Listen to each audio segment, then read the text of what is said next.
Lewis Hamilton stepped out of the Ferrari at Monza and the paddock held its breath. What he revealed about the SF26 was not raw speed, it was something more dangerous. Precision is a weapon and a trap. When a machine becomes this exact, mistakes are not forgiven. Hamilton knew it. Leaked telemetry proves it, but numbers show only half. The data tells a different story. Hamilton's first lap was 0.12 seconds off benchmark. By lap 4, he matched it. Ride height fluctuations of 0.3 millimeters. Sector 2 gained 0.08 seconds, with 3 times more steering corrections than Leclerc. Hamilton called the car alive. That meant the operating window was narrow. What no broadcast covered is this. The SF26 reaches a peak and sits on the edge. Hamilton manages a limit that moves. The real question is not how fast this Ferrari can go.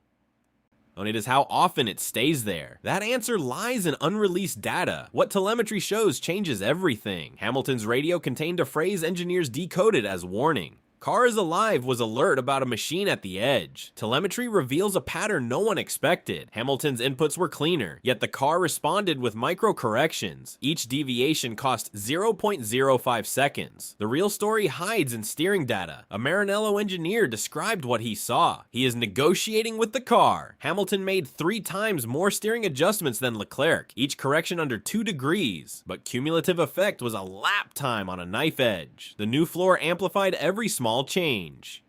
Precision in clean air could become nervous in traffic. Steering data tells one part, rear wing behavior tells another.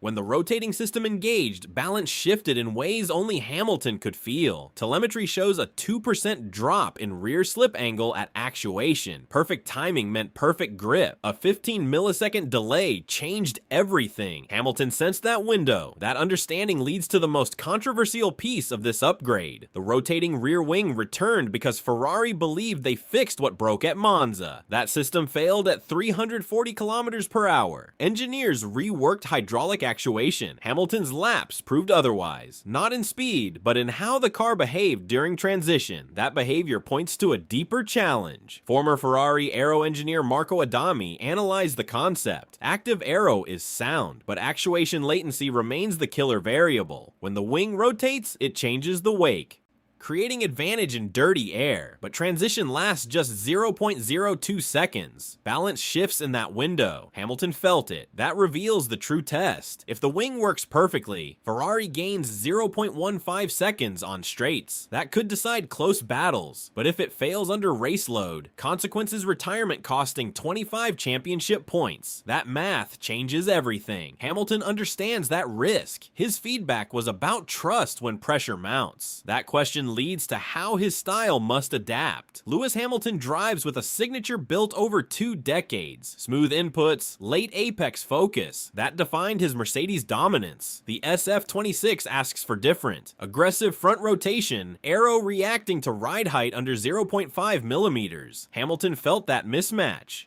His hands knew the car wanted more rotation than instincts preferred. Telemetry shows Hamilton's throttle has 12% more modulation than his teammate. That reveals a driver managing micro instabilities. Hamilton's words frame the challenge. It is not about how fast you can go. It is about consistency. This SF26 demands that skill, but Ferrari's development favored different. Charles Leclerc builds speed through early rotation. His style matches the SF26 more closely. That creates a strategic question. Developed for Hamilton's precision or Leclerc's aggression. Answer shaped setup, strategy, championship trajectory. Hamilton's feedback was about trust when conditions change. What Leclerc felt adds critical layer. Charles Leclerc ran 2 hours before Hamilton. Both used identical fuel and C4 compound.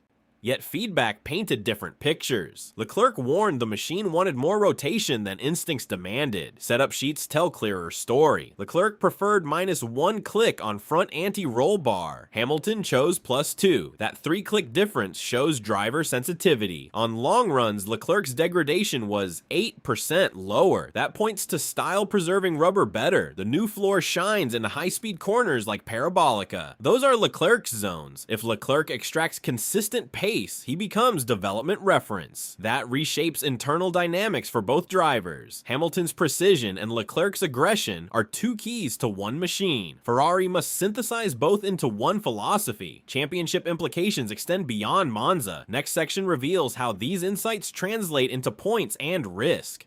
Ferrari sits 42 points behind Red Bull with 12 races left. Hamilton holds P4, 28 points off lead. Those numbers shape every decision. The SF26 promised to close the gap, but simulations reveal complication. Performance depends on conditions that rarely exist in real races. Simulations show SF26 gains 0.09 seconds per lap in clean air, yet advantage flips to loss of 0.03 seconds in dirty air.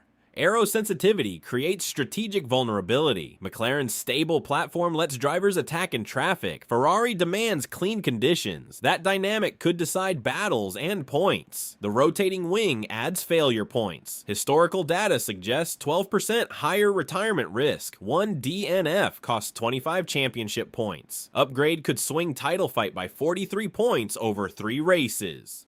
Downforce gain of 35 kilograms at 200 kilometers per hour sounds impressive, but advantage drops to 12 kilograms if car sits 2 millimeters off setup. Theory faces one test, real conditions. That test arrives in Miami. Miami is where SF26 faces first real test. Hamilton knows this track. He has won here, but upgraded Ferrari has never raced these conditions. Circuit demands everything. New floor, front wing, rotating system must work under race load. Narrow operating window becomes championship factor. Pirelli's tire selection adds layer. C3, C4, C5 mean higher thermal degradation. Ferrari's sensitive floor could struggle as pressures shift. Temperature swings of 15 degrees Celsius test thermal management. Jensen Button put it simply: Monza is one thing. Miami tells if car is qualifier or racer.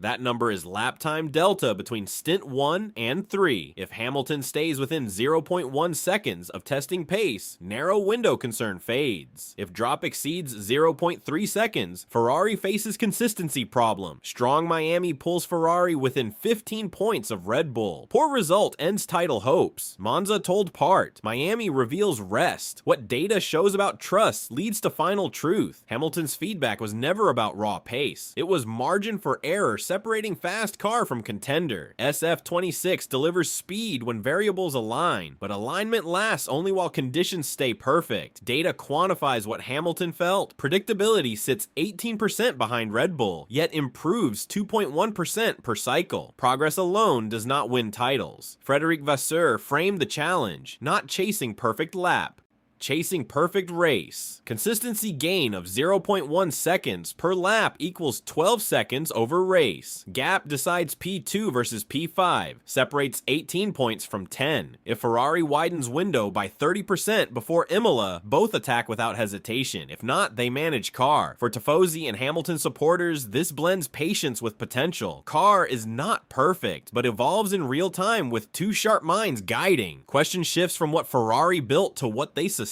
Speed gets attention, consistency gets championships. Ferrari holds both. Final test is keeping them when pressure peaks, and every 10th decides title.